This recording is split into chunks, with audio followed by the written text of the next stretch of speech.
Hello, today's lesson is about the way that the slave trade affected Britain and the various consequences that slavery had for cities and towns throughout the country. So, we obviously have seen that the triangular trade involved goods from Britain being taken down to Africa, swapped for slaves, who were then taken across the Atlantic to the Caribbean, and in the Caribbean the slaves were sold and the ships returned to Britain with a cargo of sugar, tobacco and cotton.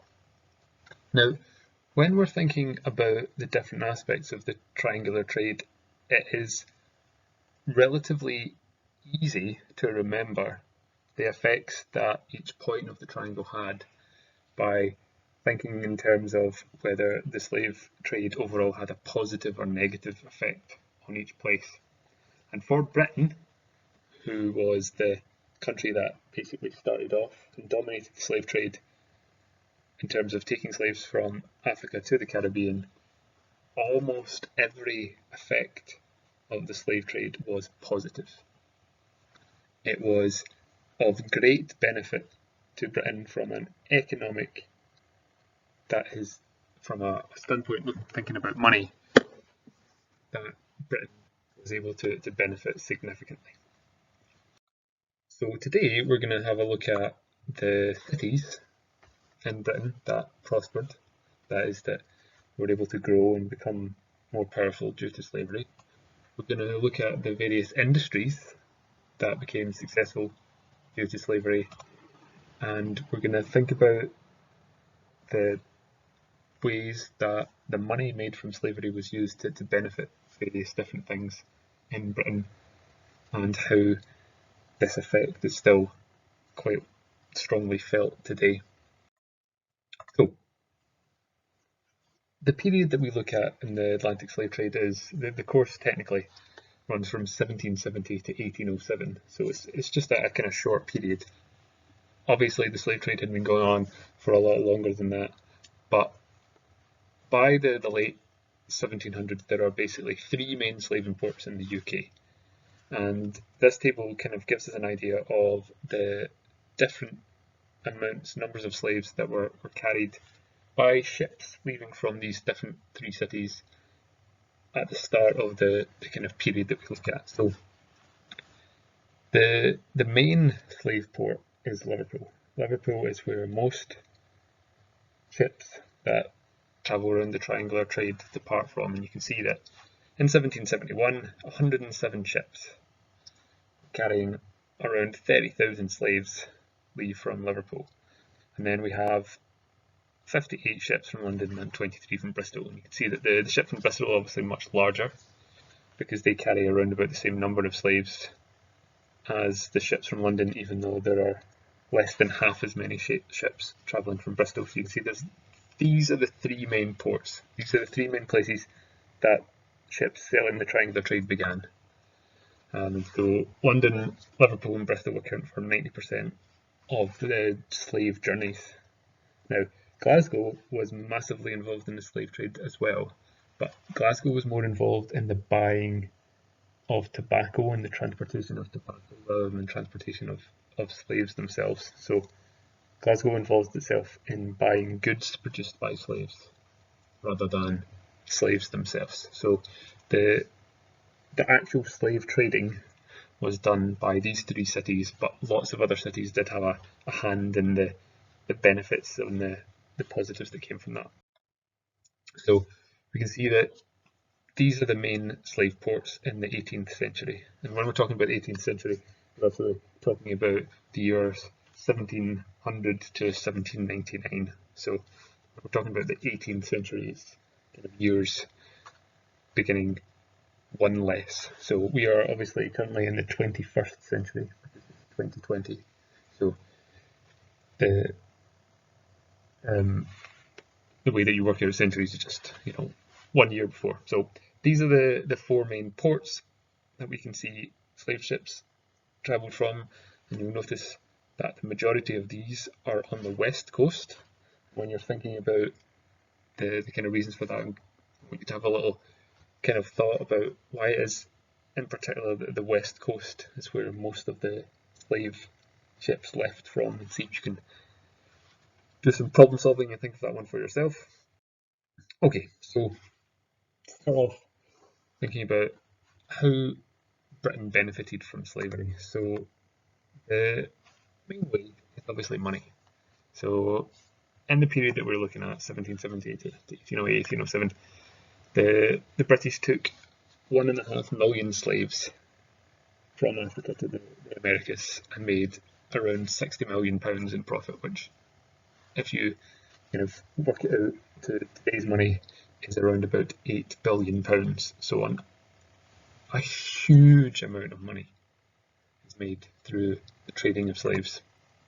So the slave traders, the people that were involved in sailing around the triangular trade, and in particular the slave ship owners, were among the richest people in Britain. And as Britain was one of the most powerful countries in the world at that time, they were among the richest people in the world. So slavery was an immensely profitable industry. The people involved in slavery at that time were the equivalent to the kind of famous billionaires that are prominent today. The people that own, big companies. The slave ship owners were the equivalent of the owners of things like Amazon and Google and stuff like that. They were the main drivers of business in Britain. And so the way that Britain directly benefited was in 3 main ways. First, slavery created a huge number of jobs throughout the country. Second, it created new industries that hadn't really existed in Britain before. And third, all this money, these millions and millions of pounds, were used to create and develop a lot of new things in Britain. So the slave trade had a significant benefit in a lot of different ways. So let's first look at jobs. So the jobs that were created in slavery were very varied, and they were spread out through a lot of areas. However, they did concentrate mainly in the ports that we've looked at in Liverpool and Bristol and London and in Glasgow. So obviously, to sail around the triangular trade, you needed a ship. So large numbers of shipbuilders were needed in order to construct these ships. In order to have a ship, obviously they were sailing ships, so you needed sails, you needed ropes, you needed all the sort of things that were required for sailing a ship in those days. And so all those people involved in those industries were all significantly employed in producing ships for the slave trade. As we've seen, the slaves were traded in Africa for manufactured goods, and so a lot of manufactured goods had to be produced in order to trade for the slaves. So people were employed in factories throughout Britain, making guns and pots and pans and cloth and all those kind of things that were then taken down to the west coast of Africa. And of course, if you're going to have a slave ship, you will need sailors. So a large number of sailors were engaged in sailing around the triangular trade. So lots of people employed in that way. So one of the main benefits that slavery brings to Britain is jobs. It brings jobs in shipbuilding and the associated industries. It brings jobs in manufacturing and the associated industries, and it brings jobs in sailing. So when we're thinking about a benefit that brought to Britain, try and remember that it brought employment, and then it is not really a hop, skip and a jump away to think about what kind of jobs were needed in order to keep this triangular trade going. And so you should be able to remember that quite easily. So that is jobs, our first main benefit that Britain was able to gain from slavery. Second one is new industries. So slavery, as we've seen, encouraged a huge amount of money to come into Britain, and this encouraged the growth of quite a few new industries. The first big industry that really grew was banking. Now, banking had existed long before the slave trade. Banking is a very old profession that had kind of started off thousands of years before, arguably, and then seen a growth in the Middle Ages. And by this period, by the 18th century, had really begun to form into the sort of idea of banks that we know today. So many ambitious men, and it was mainly men, would be interested in getting involved in the slave trade, but they might not necessarily have enough money to in purchase all the things, the goods and the ship and the sailors and all those kind of things. So in order to help this process, they would go along to the bank and they would ask the bank for a loan. And bankers could see that slavery was immensely profitable, so they would give these businessmen money, and businessmen would buy all the provisions and all the necessary goods required to sell in the slave trade, sail around the triangular trade, or send a captain on their behalf to sail around in the triangular trade. And then when the ship came back and they sold all the cotton and the sugar and the tobacco, they would make a large profit, and they would pay back the banker who had lent them the money, and they would also pay an additional amount of money so that the bank would make some profit. And this idea of loaning money to merchants became something that British banks were very good at, and a lot of British banks became very rich and very successful because of this. Banks like Barclays and HSBC were significantly able to prosper due to the money they made from slavery. Another industry that did very well, also in the financial sector, is insurance. Now, insurance basically is an industry set up to protect you from risk. If there's a risk of something going wrong and it costing you a lot of money, you can take out insurance so that if the worst happens, then you're not going to take a significant financial hit. So what happens is you have something that might be quite valuable, so in this case a slave ship. You will pay a premium, which will be a fraction of its value, maybe 5% of its value. And if your slave ship is damaged, or if it sinks, or if it crashes in a storm, or if it's lost or something, then the insurance company will pay out and pay you back the value of your slave ship. Now, insurance companies are obviously set up to make money, so they would work out, well, there's maybe a 1 in 50 chance that a slave ship is going to make it around the triangular trade, so we'll charge the slave ship owner, instead of a 50th, we'll charge them a 10th or a 25th, so that they will make money each time. And that's basically how insurance continues to work today, that if you've got phone insurance or car insurance, the phone insurance company or the car insurance company will work out how likely it is that you're going to have an accident, or how likely it is you're going to lose your phone, and then they'll say, well, we'll charge you a little bit more.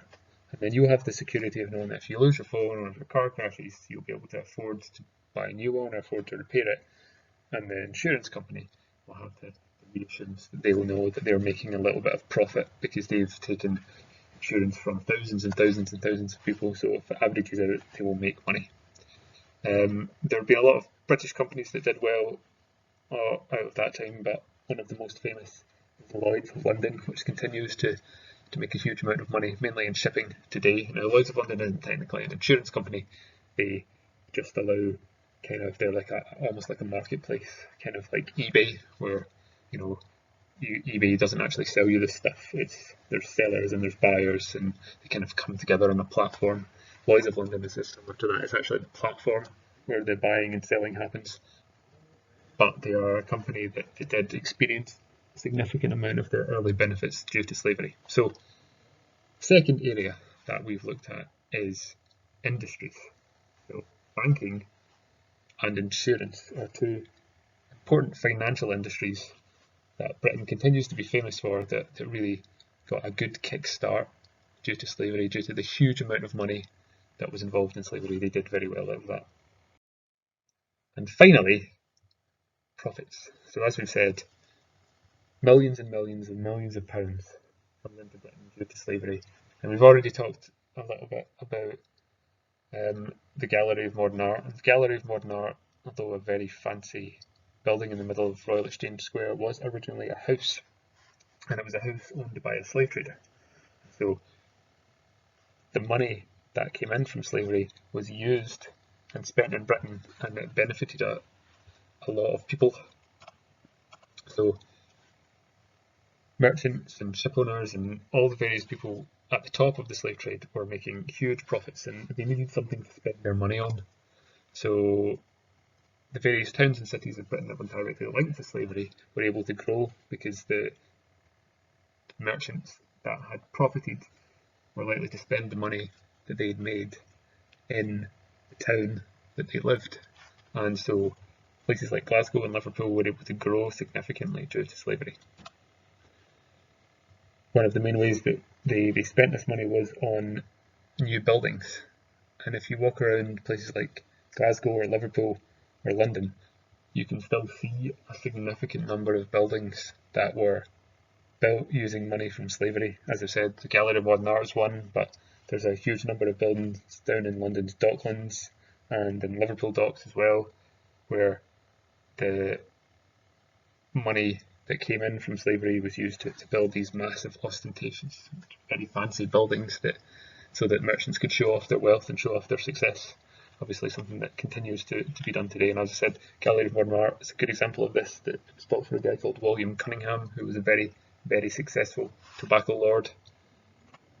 And finally, the other way that the profits were used was to invest in new industries in Britain. At this time, Britain was beginning to take huge strides forward in terms of industrial development. That means that they were beginning to really develop the kind of key building blocks that make a country into the sort of modern countries that we recognise today. And the main way that Britain was kind of moving forward in terms of industrial development were through the growth of railways and the building of new factories. And these two things managed to make Britain one of the most powerful countries in the world for the kind of period that followed the slave trade. And a huge reason for that was because Britain had this huge kind of step up due to the money that was involved in slavery. And industrialisation, building new railway lines and building new factories, is very, very expensive. So most countries around the world just didn't have access to the money to be able to do that. But Britain did, and one of the reasons that Britain did have this access to this money was because they had made so much money from slavery. So a lot of the big developments that made Britain rich, that made them powerful, were thanks to the benefits of slavery. So we can see that there were overall three areas that Britain benefited from: jobs, new industries, and profits.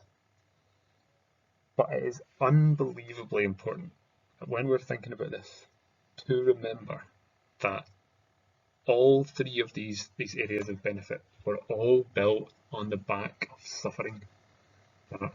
While people in Britain had jobs and they had fancy new houses and they had all these benefits, what they really had was a way of exploiting others. Well, you felt rich and successful in Britain, it was built on the unhappiness and the death and the great suffering of literally millions of people who were taken across the Atlantic, stolen from their homes and forced to work on unbelievably awful slave plantations.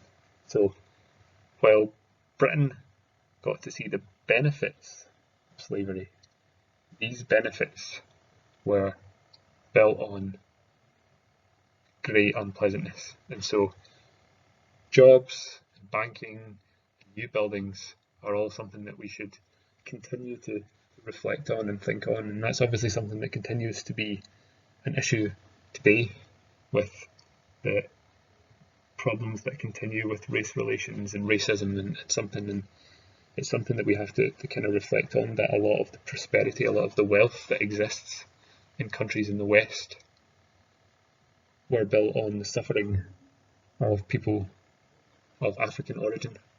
So when we are discussing these kind of difficult questions, it's important to try and have a bit of historical context, that is, have a bit of historical understanding. So always keep that in your mind, always keep it at the back of your head when you're studying these things, that benefits, if someone is doing well, there is quite often somebody who is not doing well because of it. And when we're talking about slavery, well, there are some people that are doing well. The number of people that are suffering far outweighs the number of people that are benefiting.